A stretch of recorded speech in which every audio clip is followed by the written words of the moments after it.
to heaven first, let the other one know if there's baseball in heaven. So one of the brothers passed away, and he got back to the other brother and said, well, I got good news and bad news. And the boy said, what's the good news? He said, the good news, they do have baseball here in heaven. And the brother said, what's the bad news? He said, the bad news is you're scheduled to pitch Saturday.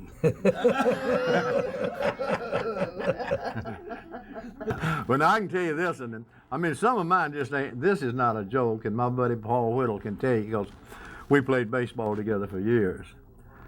And so the last year I played ball, I started having some arm problems, and my arm had never hurt me before, but I asked some of the guys on the ball team, I said, what do you do for arm ache? Man, my arm's hurting. He said, get you a big bottle of Absorbine Junior. So I never read the label on anything. I thought everything went in your bath water. So I poured the Absorbine Junior in the bath water, and I got in the bath water just for a few minutes. And I come out. I mean, I come out in a hurry. And I was way on down the interstate. I was so far down the interstate, my wife had to get in the same water and take a bath so she'd be fast enough to catch me. So that's a true story.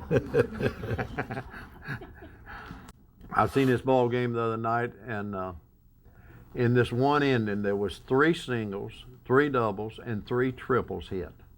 And not a man crossed home plate. Now can you figure that one?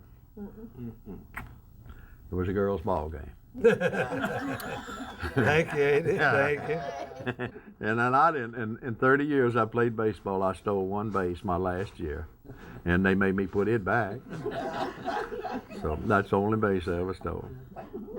Me and Odell and Gabby, we had a man out there at the boys' club in North Nashville that was, he was like a father to all of us, Mr. Tom Page. And he was my boxing coach, Odell's baseball coach, and well, he didn't have football, did he? No, basketball, boxing, baseball. But I know now in amateur boxing, you know, you only fight 3 rounds. And of course, Gabby fought, Odell fought, and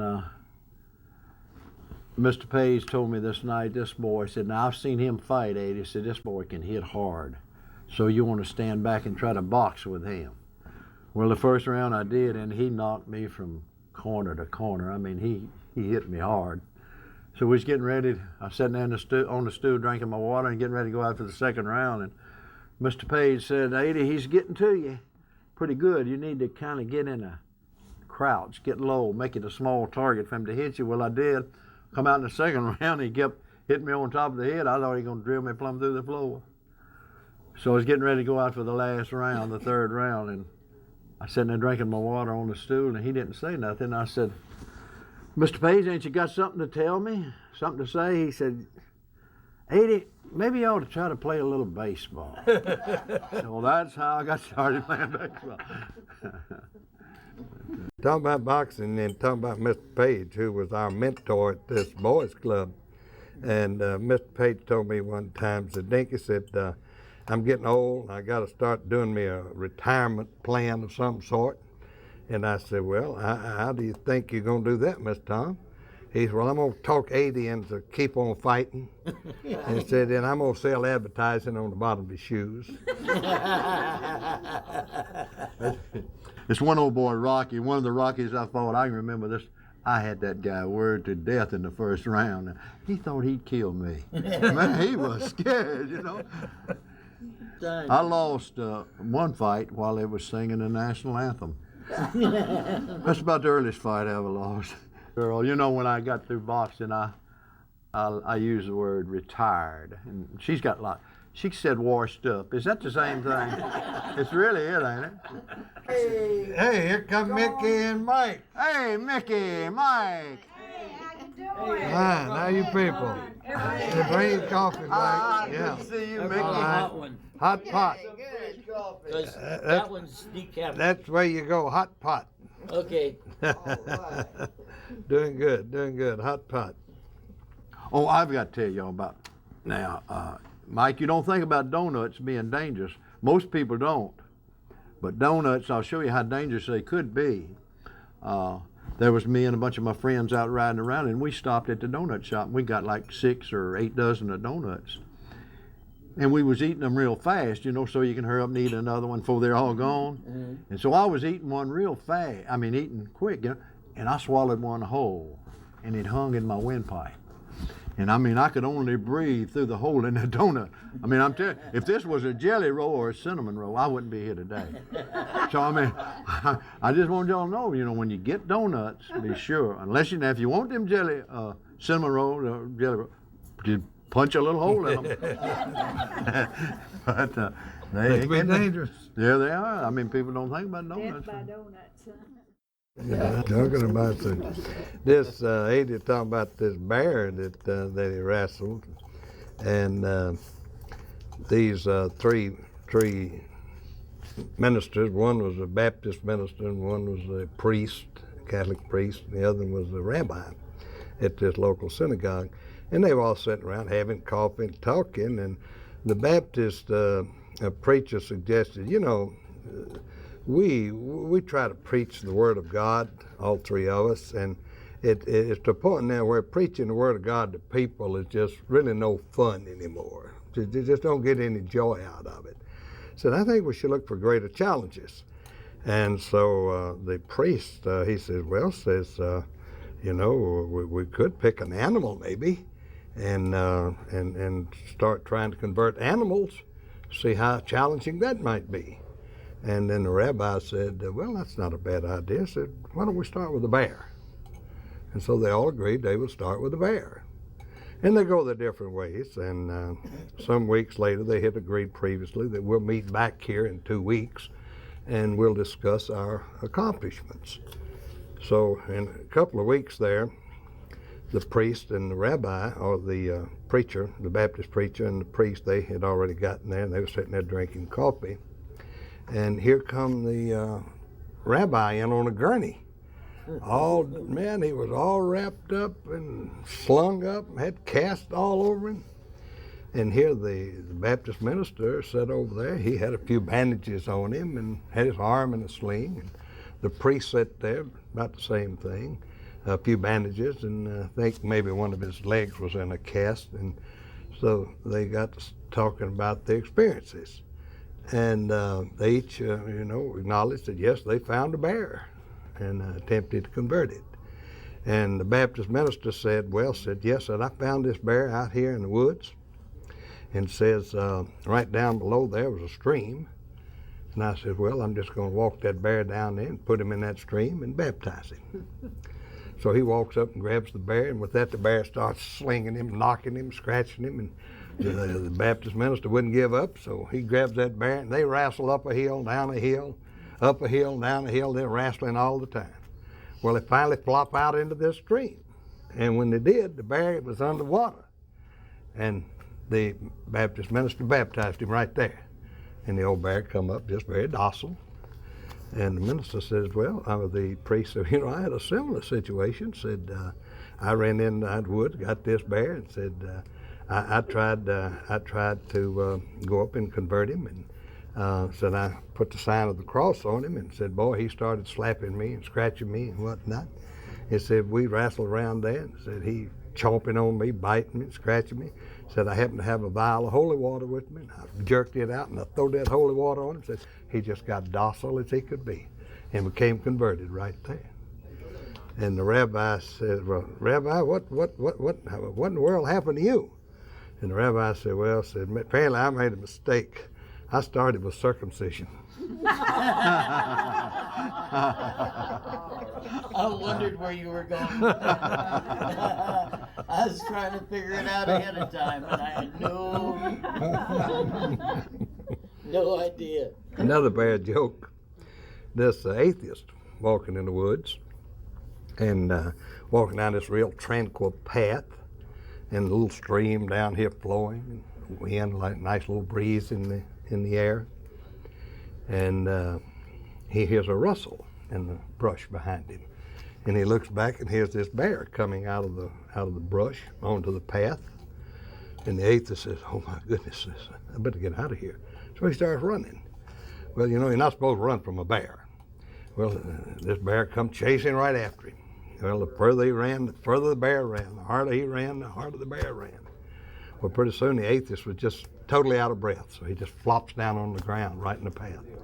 Bear comes in, lunges right on top of him, throws a paw right in his chest and raises his arm, his paw to get him. And the atheist says, "Oh my God." And everything quieted down. The bear is frozen in motion. The stream quits flowing. There's no breeze. And a voice comes down. You, an atheist, calling on me, God? After all the things you've said about me, all the things you've done against me and my word, you want me now to come to your aid? And the atheist says, "Well, God, I don't want to be a hypocrite." Said, "But would you make a Christian out of that bear?" And with that, the breeze started, the stream started flowing. The bear gets up off of the man, puts his hand together and says, "Dear Lord, would you bless this food I'm fixing to have?" Did I tell you, Odell, about this guy that he went out the other day and he cut a hole in the ice and he dropped his line in the ice, in the hole, and a voice said, "There's no fish in here." And he jumped back and he said, "Is that you, God?" And the voice said, "No, this is a skating ring manager."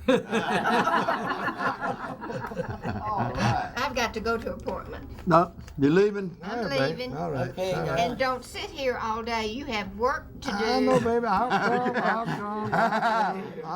Marilyn, take this Here, let me strap slide and get. over here. I'll be there.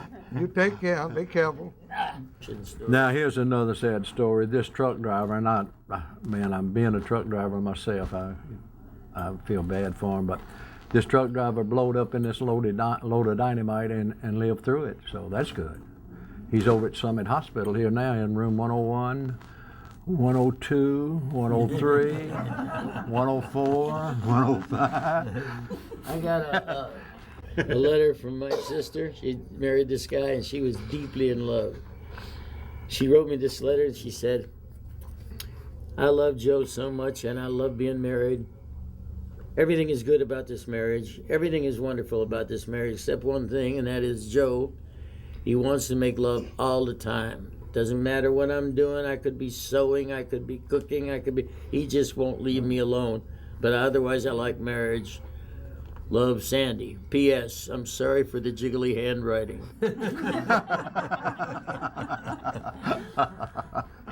I went to this place and Odell just said, "Pick up a check from Dano." He said Dano, and I just took it was a man. Well, I went there to this office, and this good-looking lady came out, and she said, "Can I help you?" And I said, "Yes, ma'am, I'm looking for Mr. Dano."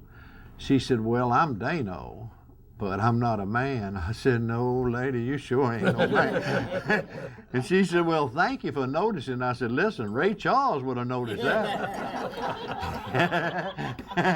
Boy, what a woman. Wow, she looked like Ellie Mae Clampett, who I've been in love with for years.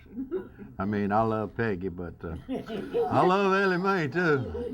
I mean, Ellie Mae's not too bright. You're better off. well, I don't care. I don't care about her education. I just, I tell you, when I first started watching the Hillbillies, I thought Ellie Mae looked good. But now that I watch the reruns, Granny looks good. Yeah, I went to the bank. I told the lady, I said, "I'd like to arrange for a loan." She said, "I'm sorry, but the loan arranger's out of town." I said, "The loan arranger's out of town. Let me speak to Tonto."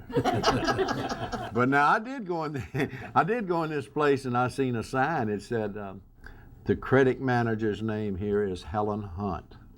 So if you want credit here, go to Helen Hunt for it." I seen that. Yeah. Sister, who's that sister you married? A Polak? Yeah, my sister married this Polish boy, and he went ice fishing the other day for the first time. Brought home 300-pound ice. My sister fried it. Both of them drowned. All right, let me tell you this last joke. Yeah. All right, Adie, go ahead. All right, this guy was laying there in the hospital, and he had this oxygen mask over him. And he was laying there, and they had a young nurse for the first time. And he said, is my testicles black? And she said, what? And it embarrassed her. And he said again, is my testicles black? And she was really shy. And she said, no, I don't think so. And he asked her again, is my testicles black? So she was really shy, but she knew she was going to have to do something. So she raised up the cover and raised up his gown and raised him up. And she looked and she said, no, sir, your testicles are not black. And he reached up and took his mask off. And he took it down and he said, lady, that felt real good, but what I was trying to say are my test results back. You're still here. You're supposed to be at work. All right, baby. All right. We'll leave. All right. We'll go. Y'all take care, everybody. We'll see you. Bye, We'll Marge. see Be you. Willie, Caleb. All right, everybody. Fun time's over. Now you gotta go to work.